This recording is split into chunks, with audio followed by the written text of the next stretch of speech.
What's going on, everybody? Welcome back to another episode of Dr. Homebrew.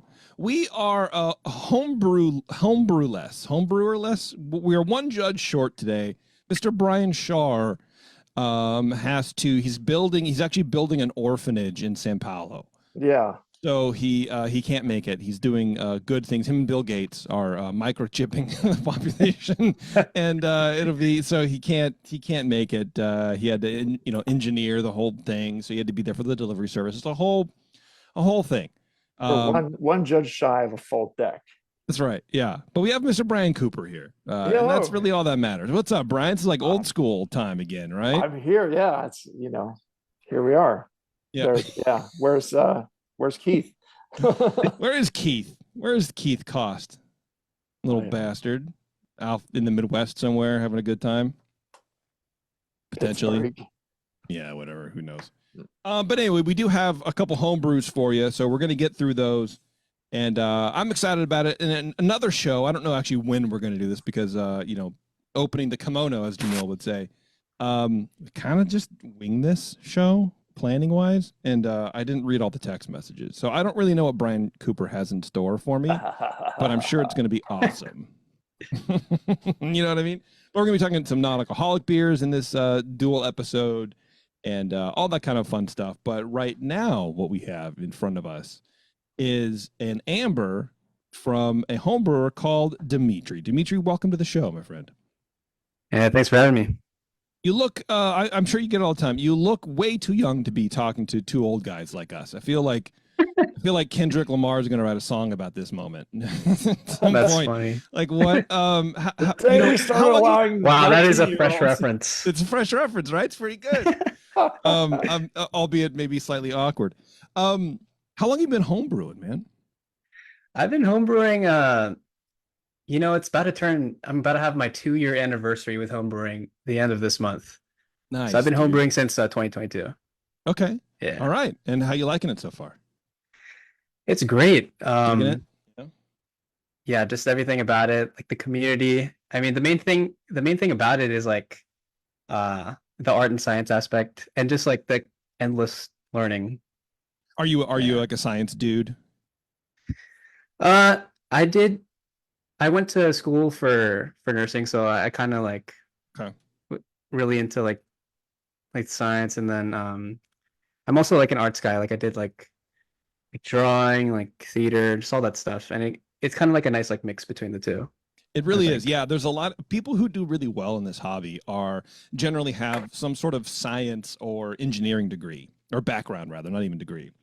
It's that especially if like engineering side is like how things work.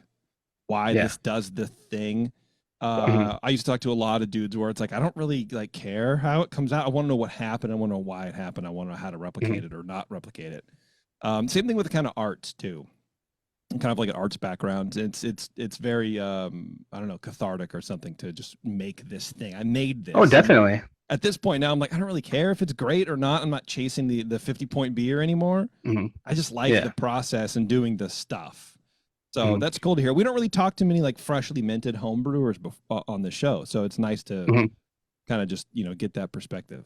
It is cool. Yeah, I mean, like right after I turned 21, I kind of like just wanted a new hobby, and I just thought of like what I liked at the moment, and I was pretty like psyched to be able to go to breweries and stuff, and like after school, like after exams, I'd go to field work like over in Santa Fe because I went to school like at Dominican.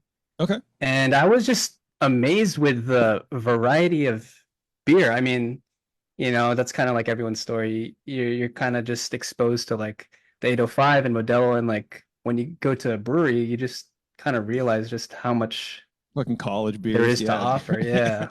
Well, it's funny because like field work, I don't know. I mean, they're good dudes that make good beer, but in my mind, they're sort of like one.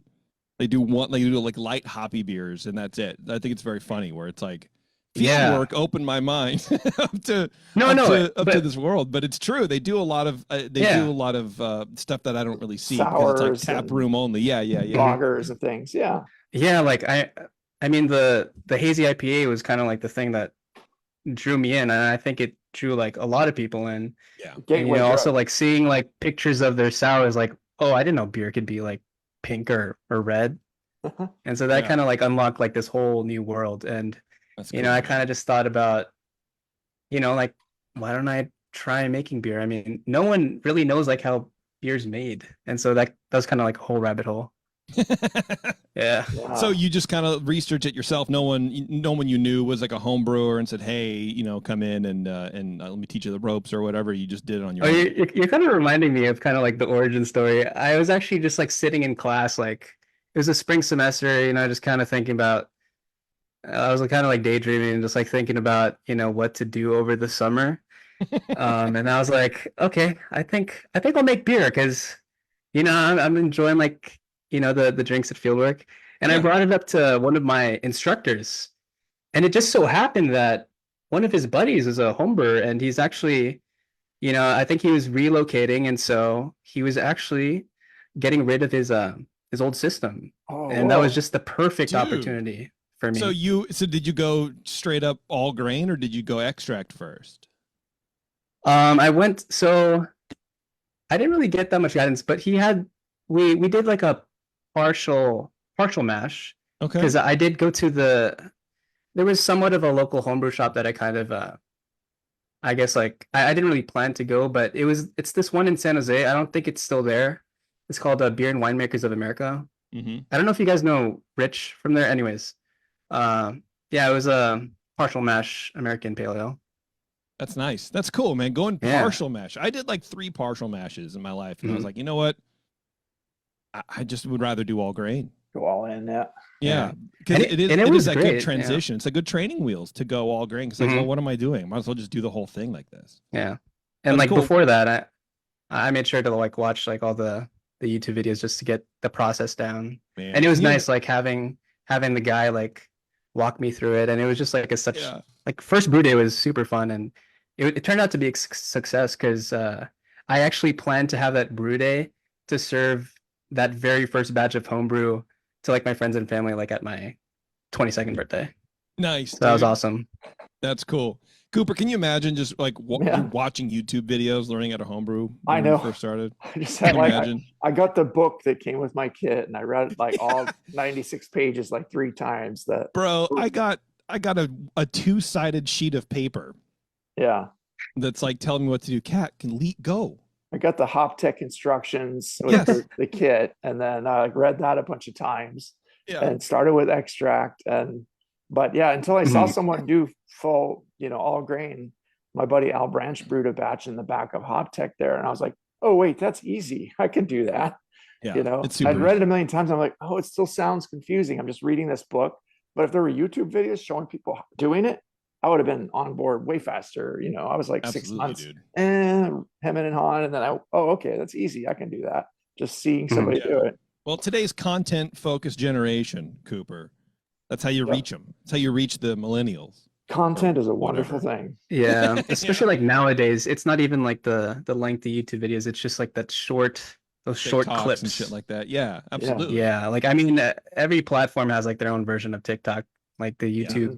YouTube Shorts or something. Reels. Yeah, YouTube Shorts. Yeah. Twitch is now getting in the clip game, so they Oh, have, really? I guess they have like a built-in clip, not generator, but fucking thing.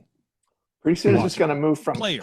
clips to like blips, where somehow just in 1 second, all this content just goes straight into your brain, and you're like, whoa, I think it's got that. great, like the shorter form content, because there's now there's so many people who do 15-20 minute videos, and it's just like, hey, what's going on, everybody? It's your boy Captain Fuck Pants, and I'm here to talk about this. But before I do, this video is brought to you by your sponsor, Balls. Be sure And it's just like, smash God, that like dude. button and subscribe. Yeah, and then it's like over and over. But I like TikToks because it's condensed by definition. Anyway, whatever. I don't know what the hell we're talking about. Let's drink some beer.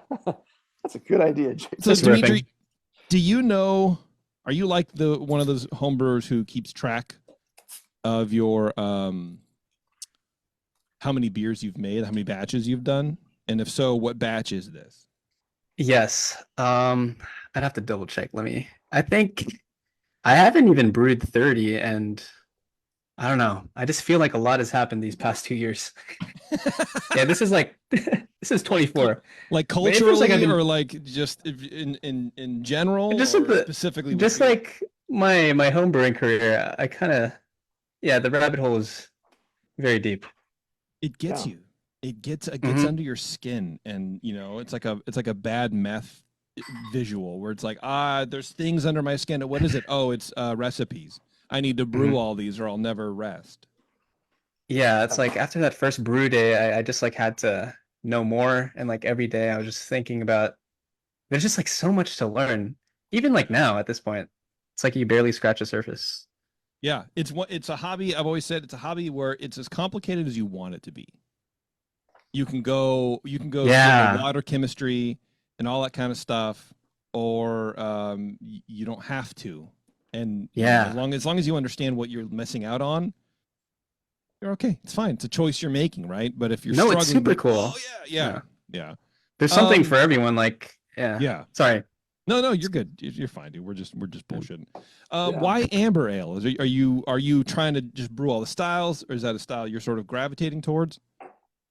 Yeah, I do want to kind of dip my feet into like the different like classic styles, but I, I kind of like to brew what's not available to me. Yeah. And I know, like I was talking to Brian, like he said that, amber ales were like popular at some point, but I rarely see like any like variant of like an amber beer Yeah, like being dude. We did poured. the Boont Amber on the show one time, the Anderson Valley. That's a good solid amber ale, American It amber. But is. yeah, like yeah, it was like in the 90s and aughts, it was much more I prevalent and Yeah, and popular. I feel like beers like that, specifically those kind of older styles that are still around, like the Boot Amber. I feel like they're like hanging on by a thread. They're like the old guy at the bar who doesn't die. It's like, when is he gonna die? And he's like 95, and people are poking him with a stick to see if he's still alive. Like, it's that, or it's like he's just there. It's culturally part of the zeitgeist or whatever. Like, Boot Amber will never go away, and I But don't know that's yeah, particularly like amazing beer, but it's a solid. And well, I wonder if like commercial brewers sort of keep that alive, right? Of nostalgia. It's like, oh, Uh-huh. let's just do yeah, this or do this, because I've never seen anybody who's not in the beer industry drink a Boot Amber.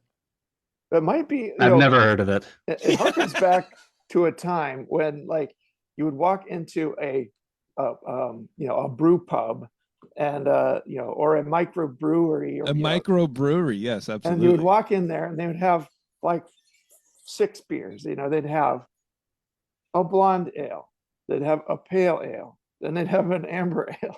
Sometimes they'd have a brown ale, and then like a porter and a stout. Those are the only things that weren't really named after the color of the beer. It's just, oh, Yeah, we've got we've got an IPA. That's the third one. Is yeah.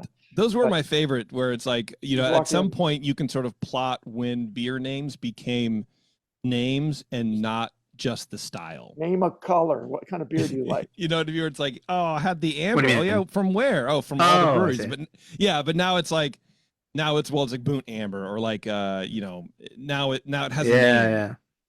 To make rather their than own, yeah. rather than just the style, right? Where it's like, oh, the Mhm. pale ale, the pale ale, the pale ale. But now it's brew free or die IPA instead of just IPA or whatever, right? Yeah. Okay, well, Yeah. let's get in some beer. Cooper, Okay. why don't you go Yes. first? So we should explain first. We had some technical difficulties. I managed to recap this bottle. I was going to make a joke about the fill level being down to here, but I purged it with CO2 as Yeah. best I could. I couldn't really repressurize it, but I kept it cold, Mhm. and it's been like a week and a half. So I'm surprised it's still got it had a little hiss, and it's got a little carbonation, and the head is still Mhm. there. So it's I wrote my sheet out then when we had technical problems with JP's interwebs, and but then now we're doing it for real. So I'll be tasting something that's probably going to taste a little different than what I'm describing, but that's okay. First question for you, Dimitri. Are you a member of a Sure. homebrew club? Yes, shout out to the Bay Area Masters. All right. I like those We guys. meet in Alameda at Faction. Nice. Great spot. Okay. So yeah, originally when I judged this one, the fill level was great, nice hiss upon opening. In the nose, what I got, it's quite caramelly malty rich up front. A medium high level of that. Hops are medium low, mostly resiny with light citrus and pine. moderate fruity esters with a bit of stone fruit kind of edge to them. No DMS or diacetyl. I thought it just either the flavors are a little muddled or they seemed a tiny bit oxidized, but I wasn't getting like paper or extreme cardboard, just kind of a little like a sweetness edge that sometimes can be from caramel malt or something, or sometimes can be from oxidation. But I want to say it's probably just from the caramel malt. But well, I also knew the ones I got were the ones you bottled before I came over, and then the one JP has is going to be the one that we bottled at your place and we capped on foam. Yeah. So we got that whole story to talk about too. Oh yeah. Yeah. So I'm wondering if his has that kind of edge to it too, or if it's a little brighter. I'll never tell, Dimitri. Don't worry. Appearance wise, it pours a deep reddish orangey amber color with a medium light tan head that persists quite well. The beer is very clear. Nice job of clarifying it. The head is creamy in texture with some larger bubbles, but mostly finer. Gave it a 3 out of 3 for appearance. I was on 8 out of 12 for aroma. In the flavor, it's got a rich maltiness that just dominates with high caramel, much like in the aroma. It wasn't cardboard. Once I got into the flavor, I'm like, this doesn't seem like cardboard or paper. So I'm not sure about any oxidation. Probably not. The hops are kind of medium resiny with a light citrus. There's a very, I guess, kind of a staleness maybe to the overall flavor. I was still going back and forth on that, but I knew too much. I guess I knew you might have had an not the greatest fill method I don't know. But then you've also won awards with however you filled the bottles at the World Cup of Beer too. So I don't know. I analyzed too much. It's definitely a malt balanced beer. Despite any like edge of staleness, the ingredients seem fresh, if that makes any sense.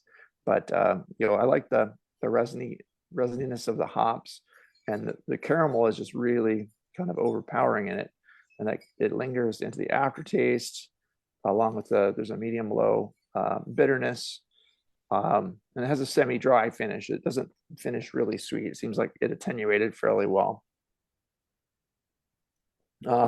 In the mouthfeel, it's a medium-bodied beer, medium low carbonation, no warmth, slightly creamy.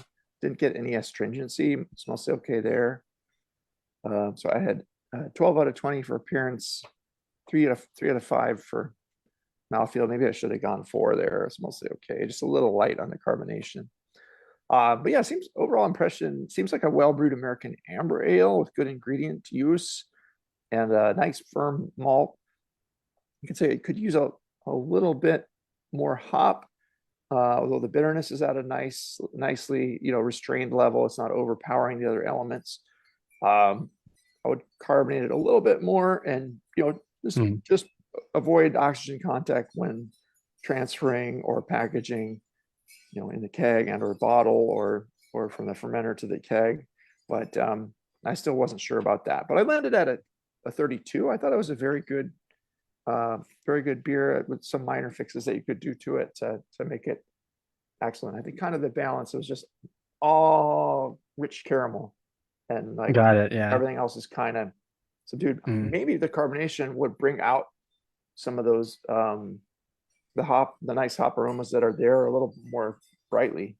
But yeah, I like the beer. It's easy to drink, and it's actually held up pretty well in the bottle I just opened. So yeah, that's good to hear. Yeah, our text message thread is basically Cooper and Shar both going, I don't know if it's gonna hold up, and I'm like, it's fine, you guys, it'll be all right. That's why we judge it first.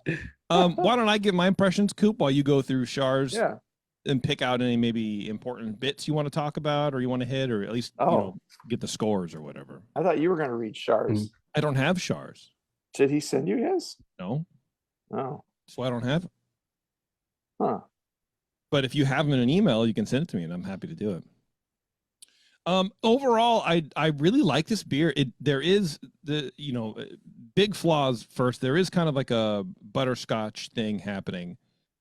It tastes more like a light brown ale because there is a lot of that caramel malt in there. Yeah. But I think when I taste beer, I take it in and I taste it, and then I try to strip away what I think is wrong, kind of whittle it down and think how that would taste. And I think overall, I think it's a great recipe. I think it tastes really good. The butterscotch for me, I would chalk up to just oxidation or something like that. Like I wouldn't really, I don't know how it tastes off the keg. But if it's as prominent now, I would imagine that you would taste it. So that might just be oxidation.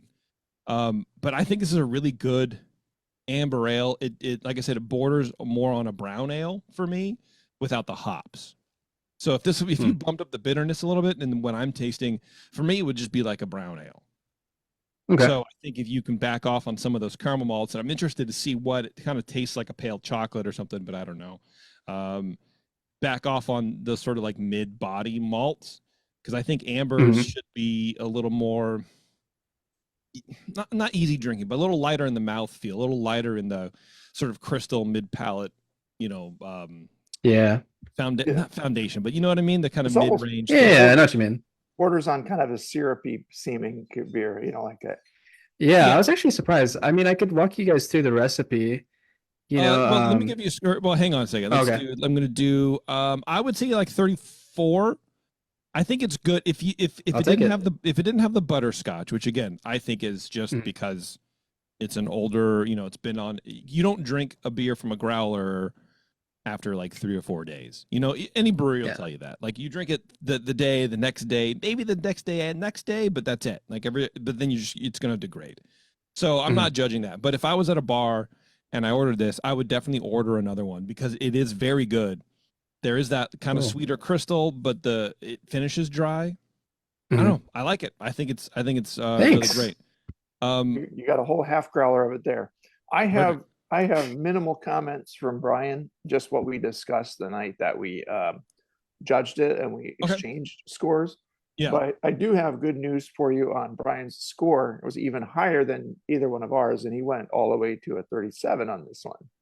So if we're at the judging table, I'd be the low man out. He'd be on the high end. JP, of course, cool as a cucumber, right in the middle. That's right. We probably landed more on his score or somewhere. Don't worry, I'm working on that in that therapy to figure out something I enjoy. So, I mentioned to me, the amber was very caramelly, which covered up the hops, and I felt maybe mine was a little stale tasting with the beginnings of some oxidation, perhaps. And he just said, agreed on the amber. So, and that's all he said about that. So we're supposed to have gotten his sheets, but that's what he would have said. He'd just say, I agree with everything Brian said. Oh, and yeah, I give it a 37. Which is fine. That's fine. Let's take a quick break for a second, Dimitri, and we're gonna come back, and then I want to go through your recipe. I'm very curious about it and where you got it from. I need names. Yeah. I don't know. All right, hang on. When it's Dr. Homebrew, we'll be right back. All right, thanks for hanging around, everybody. We are about to dive into Dimitri's amber ale recipe. That got, what was the average, 36 or something like that? Yeah, we'll land on a 36 consensus. There you go. Yeah, fine. Pretty good. Mr. 2 years home brewing. Yeah, give me this recipe, man. What's in here? Yeah, so actually what was cool about this is actually my first time using crystal malt. And I tried to be wary about the amount I used, but yeah, I'll just walk you through the recipe. So for a 5-gallon batch, I did 7.5 pounds of pale malt, 1 pound Crystal 60, 1 pound Victory malt, and then 1 ounce of Carafa Special 2. I know it's kind of, just for color. And then I bittered with Magnum at 60 minutes.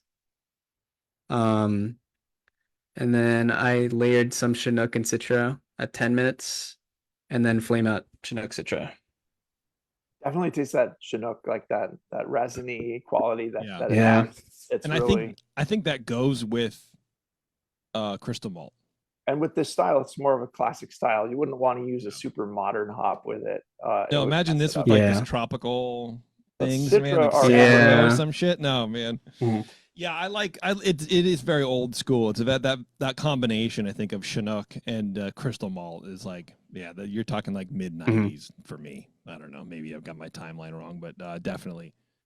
Yeah, what do you think, Cooper? My default is to be like, well, I don't know if he needs color help with Crystal 60 as well. Like, I don't know. I think the Carafa might not be needed, but I would also maybe go Crystal 40 or maybe Crystal 15 and Crystal 40, kind of get a crystal layer. But I don't know. Yeah, the Mhm. crystal is a little dark and overpowering. So blending some, if you want some 60 in there and the 40, I think that the color that it got from some of the darker DS malt is nice, and I'm not getting too roasty an edge. I don't think that hurts it. It's not getting that. If you add way too much, you start to get a little, edge to it from that. Yeah, you get. For me, it's always like been a raisiny Yeah. thing, like a golden raisin. It was dried golden raisins that no one likes. Like, Mhm. Did you it wait? could What are be you like talking that. about? Are you getting it?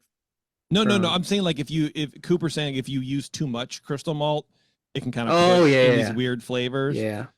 So I think what he's saying is you've controlled that very nicely. Mhm. Well, I was saying the dark D has the Carafa 2, was it? Or Okay, yeah, Carafa too, yeah. yeah.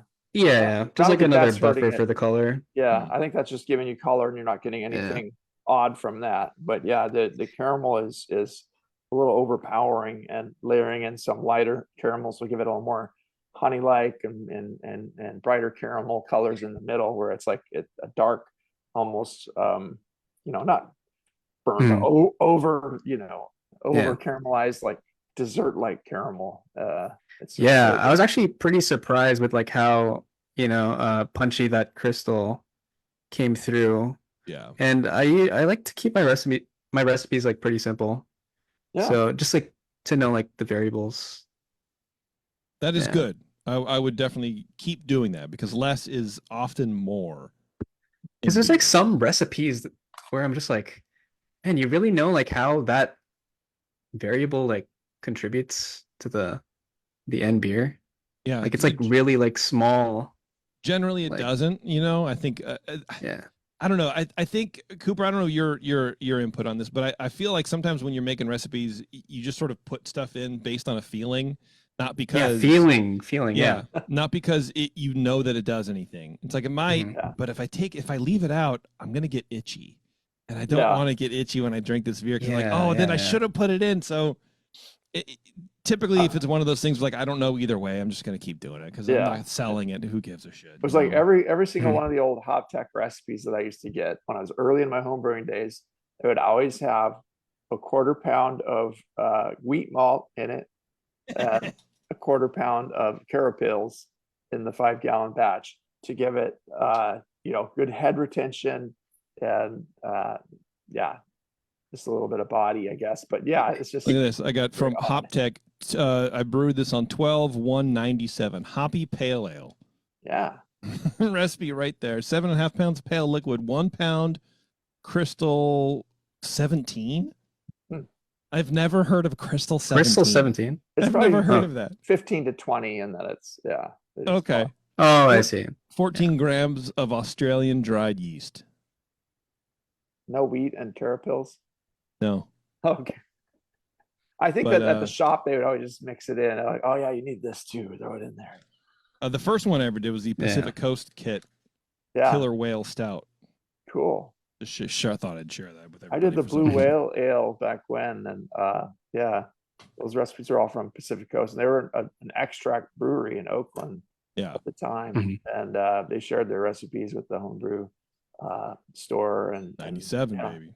I Anyway, brewed- what do you think Yeah. about this beer? So I think, I would change the Crystal 60 for like a 15 and a 40 or something like that, because Cooper's right. You want to get a little bit of a layering action in there because like you've discovered, Crystal 60 can be, it's sort of dominant. and it's Mhm. going to be more smoothly drinkable that way too, just a little lighter and more refreshing. Yeah. But it's Yeah, good probably as it check is. out. Yeah, I try to do like some, preliminary research, like with, like how people use like the different crystal crystal malts. And I know Yeah. people like some people even like refrain from using crystal malt like nowadays.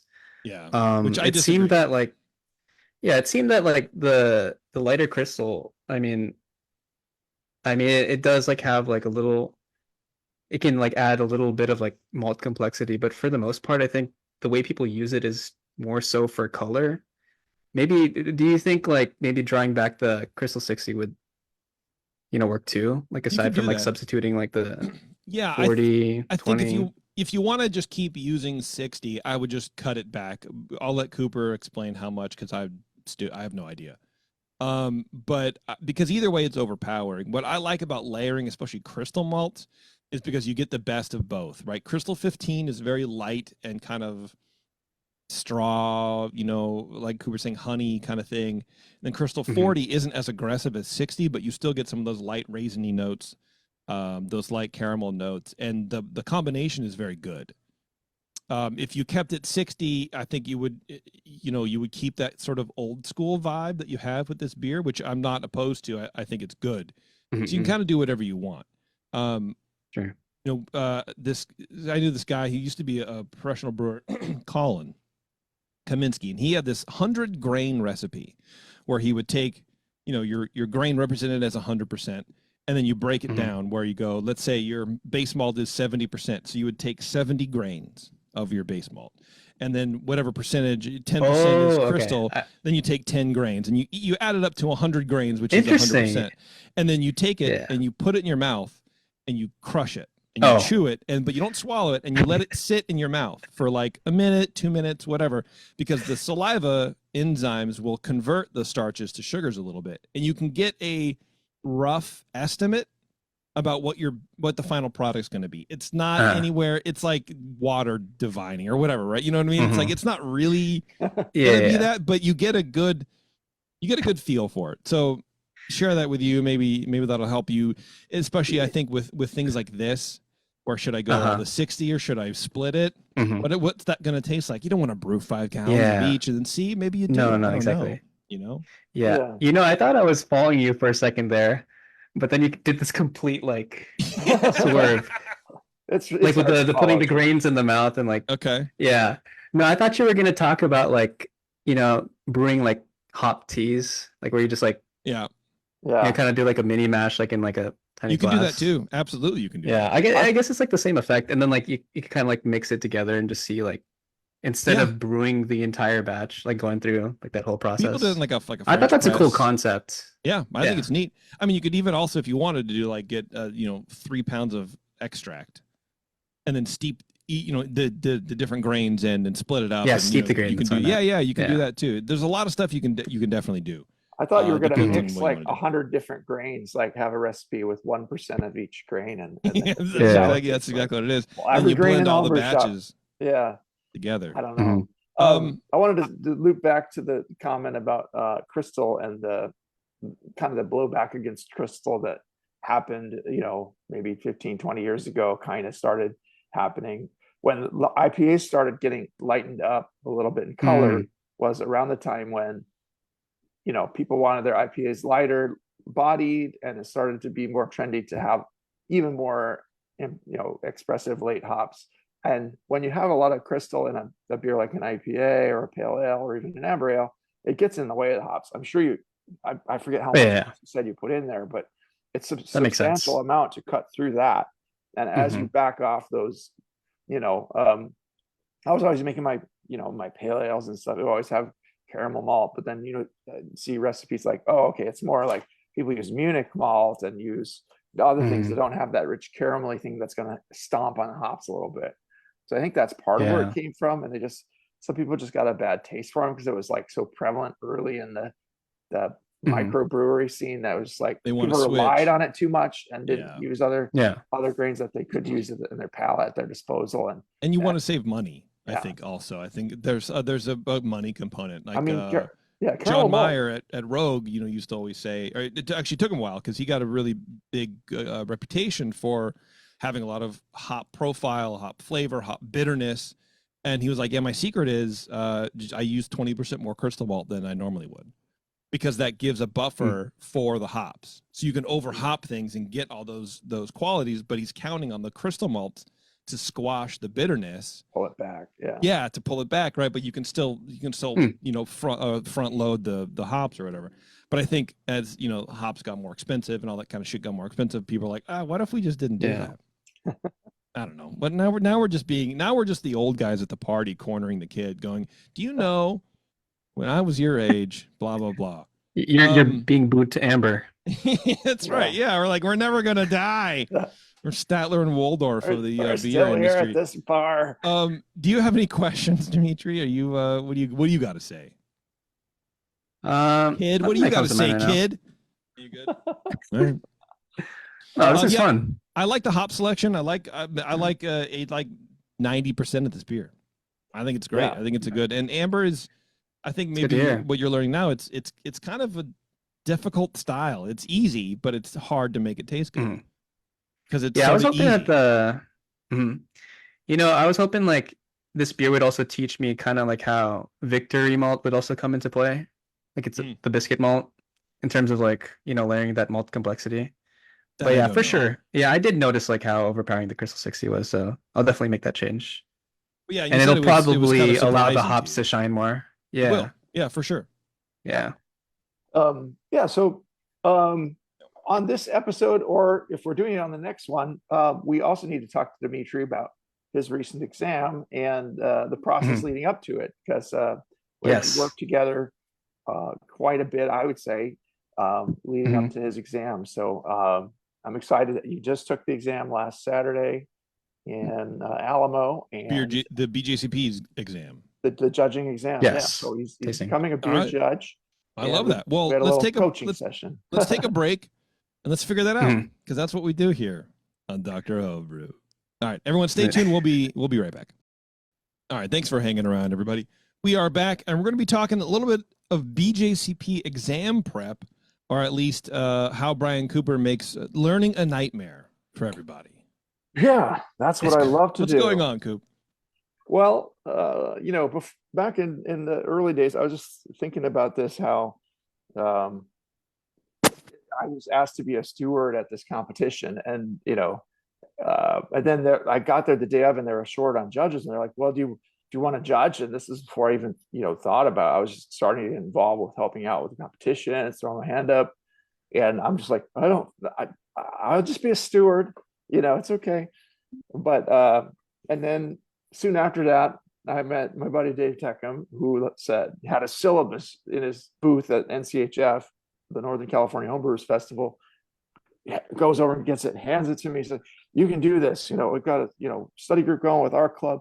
You can set one up for your club, do a 10-week course, learn how to be a judge." And I just got the vision, like, okay, I can do this. And I like, I would send him sheets, and I would send written exam questions and all this stuff to David, and he would pay attention to it, grade it, look at it, send me feedback on what I'm doing, and tell me how to improve myself, so I know how to be a better exam taker, what a grader's looking for on the score sheet that you turn in, and all of that. It's a better person in general. Yeah. I continually try to give back when I see somebody who's who needs some help and wants to has the motivation to take the exam and try to do well on it, maybe has a good start already. Heck yeah, I'm in. I want to help. And so we did a class in late January. Robert from the Bay Area Masters was running a beer judging course. Maybe I can let Dimitri talk about that a little bit, but you guys went through the whole 10-week thing, with different classes, different teachers. I taught one of them on judging tips, how to fill out a complete score sheet, and so that was just a tiny part of it, but it seemed like a well-attended class. They had a lot of interested people there, and then they were paying attention and listening. And I just threw my email out there. Anybody wants to send me a sheet? I got, and then I got sheets from Dimitri. I got sheets from another guy, and I try to get feedback on those as I get them. And sometimes I can go from there, like, okay, I'm going to fix that, and I'll do some more sheets and send it back to you. So I'll let you talk about the experience from your perspective there too for a bit in the class. It sucked. I hated it. How the torture, God, this guy cracked the whip, thing right, ever. It was 300 everything I dreamed about. 700 words in 15 minutes. You have to write an essay. No. Yeah, how is prepping for that? I did it and it sucked. I fucking hated it. I hated writing all that shit, and I wonder how it is now with a younger person who probably hasn't seen a writing utensil in their entire life. That's the No, thing. it's so funny because like I mean, you sit in the exam, like it was at this one dude's house, and you're kind of just like, what am I doing? What am I doing here? It's just crazy, like how like everything just, kind of led to that moment.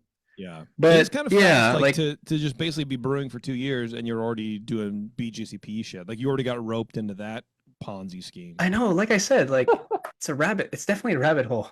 Yeah, Like in terms of just, like learning more information, I started off like with that piece of paper that the guy at the homebrew shop gave me. And then I was slowly learning from the guy that was walking me through my first brew day. And then YouTube videos, but then I couldn't really find everything on YouTube. So I bothered the guy at the homebrew shop. And then that led to like that guy, the homebrew shop guy kind of was the one who pointed me at the Bay Area Mashers. And joining the club like really increased like the rate at which like I would I would just like learn like way faster. yeah, If that makes for sense. sure. Yeah, absolutely. Yeah. Just tasting with And people, then talking about procedures with people. Yeah. yeah, just getting everyone like picking at everyone's brain and experiences. And then I guess like BJCP was just like another, pathway towards I don't know, like expanding my knowledge for brewing, I guess. Yeah. Yeah. Now, for me, a lot of times I'd have a certain taste in my beers. I'm like, what is that? I don't know what that is, and I'd get a Uh-huh. defect in my For beer sure. once in a while. It's like, oh, holy crap, this beer doesn't Once in a taste while, good. listen to this guy. No, I had just one- every once in yeah. a while, like 1 in every 1,000 batches. It was like, Well, I mean, I was fermenting in a plastic bucket and I was not using Uh. PBW or Star San at the time. And I was just scrubbing it with hot water and I didn't have the right, I don't know. Mhm. And eventually it got some scratches in it and it Yeah. started harboring some bacteria. And I had one batch I called Porter Gone Postal because it just went really weird. mm. funny. It must have been like acetaldehyde or something, or Uh. a phenolic, probably like a peppery something. But at the time, I didn't know how to detect that or what it was, so I just was guessing. But as you become knowledgeable about beer judging terms and how to write your own score sheets, you can Yeah. start to pick those things out. It doesn't diminish your enjoyment of beer. It just Mhm. aids in your understanding of the beer and makes it so that you can improve it so you don't have that shitty beer the next time. Yeah, I was actually just gonna touch on that. Like it's sort of like a double-edged sword. Like the more you learn about beer, like I don't know if it makes you become like so aware that you become I know like beer snob is kind of like a term, like you kind of Yes. like picky, especially like when you're just, out with your friends, like kicking it, like having a beer.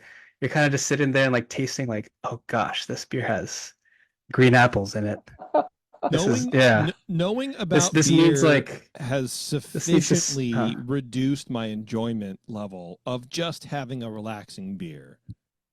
You don't just go to the store and buy beer anymore. You go like, well, what's good? So you have to like look at everything, and then you go, check well, the dates, dig in the back. Beer, yeah, and then you're that guy, and then it just becomes ingrained in your personality, like just what you do, right? There's a pattern you fall into. Yeah, There's a moment, a brief maybe moment in your life where you're like, I hate myself because I've taken the joy out of just having a beer. The good news is you're coming up in this era where there's a lot of good beer, so it's easier to find good beer. Mm-hmm. There was a time when that was not the case, and it was a lot more painful going out and having a beer with people. Yeah, because it's like, oh shit, like no joke. There was a place, several years ago that 17 taps and 15 were IPAs, and I don't like IPAs. Mm-hmm. So I'm like, I'm miserable, and that was like the hot thing. And I think a lot of that's pulled back now. Mm-hmm. It's still there, but not as much.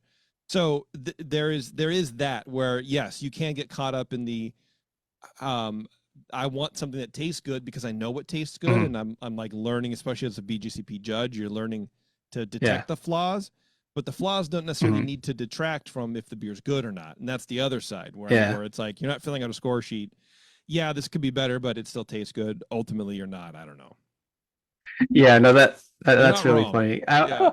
You know, this whole thing too, like just like learning about beer, it kind of like you said, it kind of becomes part of like your personality. And you know, it's just so funny whenever like I'm with my friends, you know, they always like ask me like, oh, what do I think about this beer and stuff. But you know, when I'm with them, you know, I kind of just like want to turn like my brain off and just like enjoy the beer like for what it is, you know? Yep. Yeah. Yeah. They're like Oh, they want you to showcase your superpowers. can you recommend the best Yeah. beer on the menu? Yeah. No, it's your Yeah. taste, man. It's what you like, not I know it's like me. it's whatever you want. Yeah. Yeah. But anyways, yeah, so I took the BJCP like sort of like prep class in Yeah. January. Yeah. And yeah, it was like a 9-week course, and it was kind of cool the way it was the syllabus was like organized. Like 1 week would be like dedicated to like, you know, just like the ingredients, like what is malt and like the mashing process, and then it'll kind of like the beers that we would taste about like 3 or 4 like either commercial or like homebrew examples that would be like more like malt forward and stuff, just to tie Mhm. in like with the didactic portion, I guess. Yeah. So I thought that was like really cool, and you know, kind of showed me like it like walked us through like that whole process of, you know, filling out the sheet and just, you know, how to get in touch like with your senses. Yeah. Yeah. Yeah, Kind of funny thing too, when we were doing the class for BAM, I came and I brought a bottle of this beer that I had brewed, and I made it a fast lager with some old, dry yeast that had been kept warm for a while, and then went in the fridge and was sitting Uh-huh. around for too long. It was Lutra Kvaik, and I just Mhm. put in the dry yeast and thought I was making a fast lager at 82 degrees, just doing that stupid thing just to Mhm. try to rush out a beer we had whatever for our in club competition. Well, it ended up not so great. And so I brought it to that weird. class Mhm. That's to so share with weird them. that Yeah. it didn't turn out great. It wasn't as good as my Dr. Ombre, yeah, but that was a lot fresher yeast. Uh, Yeah. hey, you'd be Like, surprised though. You know, I brewed with Lucha probably like yeah, 4 times. It could come I, out pretty clean like at those high temps. I just need to Mm. use Yeah. fresher. It was just a packet I had around. I thought maybe I could get away Oh with yeah, it. older one. It was really Yeah. old from Homebrew Con, and it came back in my suitcase and so it was warm for so Mhm. long. But anyway, I shared it with it. It was, had pretty strong acetaldehyde. Like I get as pumpkin skin. Some people get as green apple. Hmm. And but there's different ways to get it too. And then I kind of forgot I'd shared that with them. And then as it came time for Herendu to organize his exam, I'm like, oh hey, by the way, I've got this beer you can use if you want, because I was just sitting there taking up space, and I'm so bad about throwing away beer. That's horrible. I was like, here, have a growler full of it. And he went and got Mhm. it, and he tasted it, and it was completely flat. I don't know if it just lost, maybe the keg had a leak or a gas leak or something, and it went completely flat in the keg. And when I Mhm. tasted it, it was pretty flat, and I couldn't taste the acetaldehyde very much anymore. I'm like, oh, maybe it faded. And he got the same thing. So he's like, well, I'm just gonna put it in a soda bottle and he was insisting on getting carbonation in that thing. So he did. And that's one of the beers he used on the exam. And now I got score sheets back from a Yeah. couple of people on that beer. And I guess the proctor scored it, Uh, pretty low, like a low 20s. And that was perfect. So I yeah. wanted it to be like a low 20s kind of a beer, not teens No, necessarily. and yeah. As I was like sitting like during the tasting exam, I was like, okay, Dunkelsbach. And then Where have I had I one of remembered those? like yeah, no, this is pretty familiar. I remember like having one like pretty recently, but I didn't make the connection then. And I there I'm was like glad. something off about it. Like I kind of got it like kind of like this like You can say sour, like acidic kind of like thing, like or a kind peppery of like or grape something, skin. or grape skin. Yeah. Yeah, something like that. But it wasn't like the classic green apple. I'm Yeah. not sure if it off-gassed like in my sample, but I kind of scored it a little higher than the Proctors. Yeah. Anyways, yeah. Well, yeah, you show me sheets. So you went from writing some pretty decent sheets, but and then as we went along, I got sheets from them later that are just filling out both sides and writing comments, all very complete Oh, comments, and writing the times on the top. And that's that's what what Brian loves. Brian loves a front and back sheet writer. people know what they're getting themselves into. Well, I don't want to sit there and look at it and say, oh, you didn't practice writing all so fast that your hand feels like it's going to die. Because Uh, one guy in I my get that way of exam, writing my name, dude. Like I've Yeah. typed so many years, I just don't like. Who my cares? June exam last year, there was one guy that couldn't finish a whole complete final one of the sheets in a half, like because he ran out of time, and just oh wow. it was hard just physically to write that fast and get everything out. So, and if you practice it, it really, really does help to get. And he was writing the times on the top of the sheets. This one was done in 15 minutes. This one was done in 17 minutes. Then they're very complete. So I Yeah. predict you're going to get an 83. I don't know. Wow. We'll have you back on the show. I haven't looked. I don't really know what that means, but Yeah, it's Sounds better good. than an 82. That's all I know. It's one But better it than could be an 82. 84 with a little bit more hard Uh, work. But yeah, it's Mhm. the difference between writing a high 70s sheet and a Yeah. an 80s sheet is really nailing that completeness. You can hit master level on completeness, and even if you missed a couple perception things or your scores weren't perfectly calibrated with the proctors, which they never will be, those are things you can't really control. You'll still do pretty good, and it'll average out to a higher than just Yeah. 70 something. So, but I don't know. I got a 77 the first time I took the exam, but it was both parts together way back then. Mhm. Yeah, I think I got a 68. Yeah. That's what I remember. You can always It was reach pretty out- funny, like before. Sorry.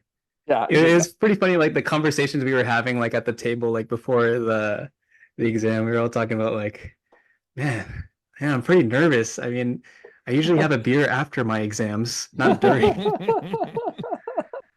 I was just cracking Hell up. yeah. That was super funny. Yeah, yeah. it's very odd to go into like a clinical setting. Like, here's your beverage. Yeah, You it's know like what I I've mean? never been nervous about a beer before. Yeah, Um, absolutely. So I also got a few bonus beers when I went over to Dimitri's and we had a little bottling session. I showed him how I bottle with the bottling wand jammed in the bottle with the little stopper around it and purging the gas kind of as it goes. But he gave me a few other beers that he had bottled. I've got a cream ale that I'm sipping on right now from him, and it's actually pretty tasty. It's got a real subtle malt and low, it's got kind of a nice creamy mouthfeel, really good head, beautiful clarity and perfect color for the style. I guess the one thing I would say is it doesn't have any real corn like anything in there, but a little corny flavor is commonly found, but it's light DMS is optional. But this one is it's fairly semi-dry. It's not really sweet. It's kind of nice. It's one of those like lawnmower ales they just drink a lot of, and it's real easy sipping. So just wanted to say thanks for sharing that. I've got a couple others we can comment on the next show if we get time. But this one I would try to bring up a little bit of corn like flavor in it. Yeah, I wish I had that. I mean, I used 20% flake corn, but it didn't 20%. Okay. shine. Yeah. Give him a score, Cooper. 38. Whoa, really? Yeah, I'm Oh, actually pretty surprised. Too It's low? very clean. Upper 30s. It's Huh? fine. It's Too fine. high? What are you He surprised? thinks it's too high. Man, I I did think it's too high. when I was tasting that. I mean, I'm kind of sad now that I ran out of it because I served it like served it at a party. Yeah, that one's called a social lubrication. Cool.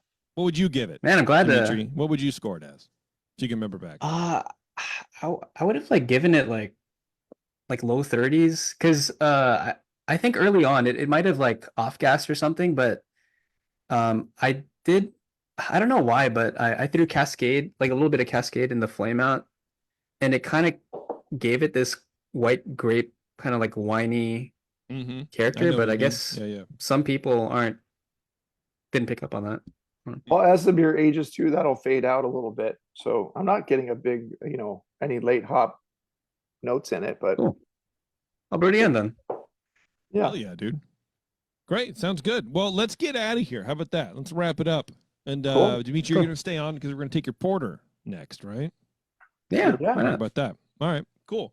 Well, All thank right. you, everybody, for tuning in. I really appreciate it. Dimitri, thank you very much for being on the show and talking to us Of course, a little thanks bit for about having me.